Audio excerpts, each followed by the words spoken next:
Good morning, student. Today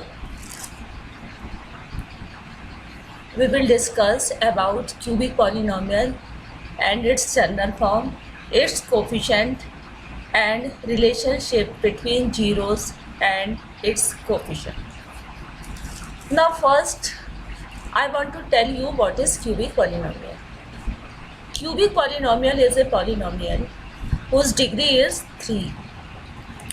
cubic polynomial एक ऐसी polynomial होती है जिसकी डिग्री क्या होती है 3. For example 3x raise to power 3 minus 5x raise to power 2 plus 7x minus 3. Here the degree of this polynomial is 3. Degree means highest power of variable. आप यहाँ पे देखेंगे कि x की डिफरेंट पावर आ रही है पॉलिनोमियल में. First हमें 3 पावर आ रही है, सेकंड में 2 पावर आ रही है, थर्ड में x रेज टू पावर 1 है, और लास्ट में यदि 3 के साथ कुछ अटैच नहीं है तो means x raise to power 0 होता है यहाँ पे, लेकिन ये हिडन होता है तो इसको हम क्या करते हैं, लिखते नहीं हैं. तो you have seen there are different power in each term but the highest power is 3 which is known as the degree of this cubic polynomial. अब आते हैं इसकी जनरल फॉर्म पे. अब general form of cubic polynomial क्या होती है? General form of cubic polynomial होती है a x raise to power 3 plus b x raise to power 2 plus cx plus d, where a is not equals to 0. a आपका 0 नहीं होगा, क्योंकि a आपका 0 होगा तो a x raise to power 3 ये वाली टर्म क्या होगी, वैनिश हो जाएगी. वैनिश हो जाएगी तो आपकी पॉलिनोमियल क्वाड्रेटिक पॉलिनोमियल में चेंज हो जाएगी, क्योंकि फिर तो हाईएस्ट पावर 3 रहेगी नहीं, तो वो क्वाड्रेटिक पॉलिनोमियल में चेंज हो जाएगी. इसलिए हमने इसको क्या दिया है कि a is not equals to 0. अब ए बी सी डी क्या है जो पॉलिनोमियल में लिखे हुए हैं?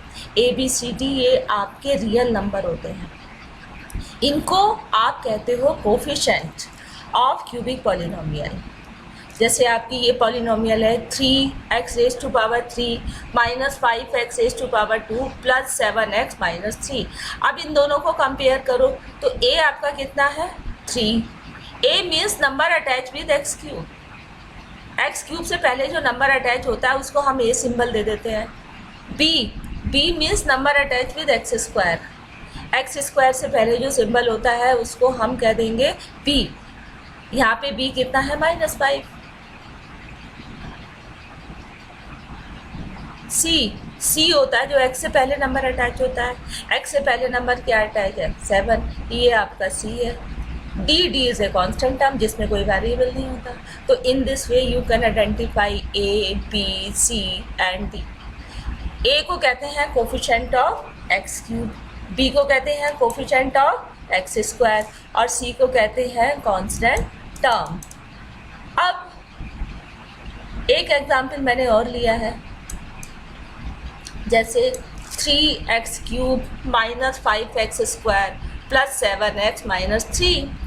यहाँ पे जो x क्यूब से अटैच है वो कहलाया जाएगा a, जो x स्क्वायर से अटैच है वो क्या कहलाया जाएगा b जो कि -5 है, जो x से अटैच है वो क्या कहलाया जाएगा c जो कि 7 है, और d कितना है आपका कांस्टेंट टर्म जो कि कितना है -3. तो आप इस तरह से a b c d पहचान सकते हैं. a को हम कहते हैं coefficient of x cube, b को हम कहते हैं coefficient of x square, c को कहते हैं कोफिशिएंट ऑफ x और d को क्या कहते हैं हम कांस्टेंट टर्म. तो अभी आपने सीखा कि आप अपने पॉलिनोमियल में a b c d को कैसे आइडेंटिफाई करेंगे.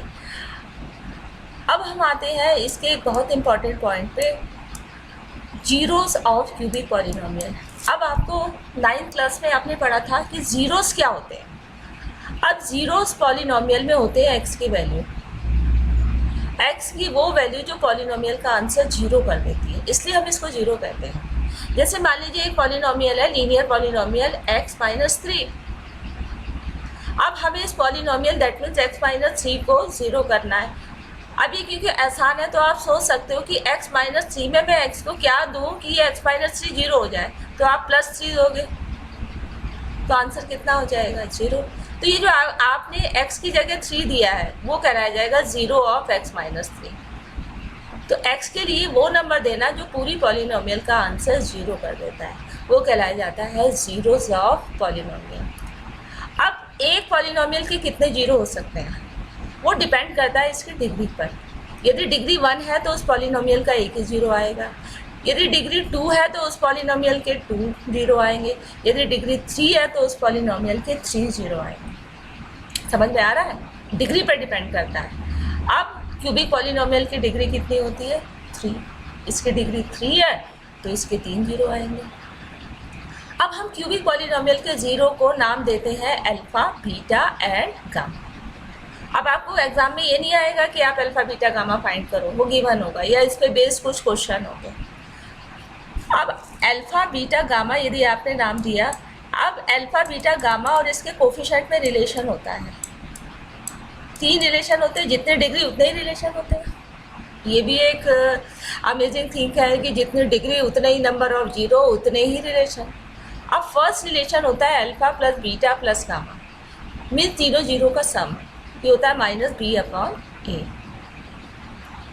इज इक्वल टू, अब b को हमने क्या कहा है? कोफिशिएंट ऑफ एक्स स्क्वायर, तो minus coefficient of x square.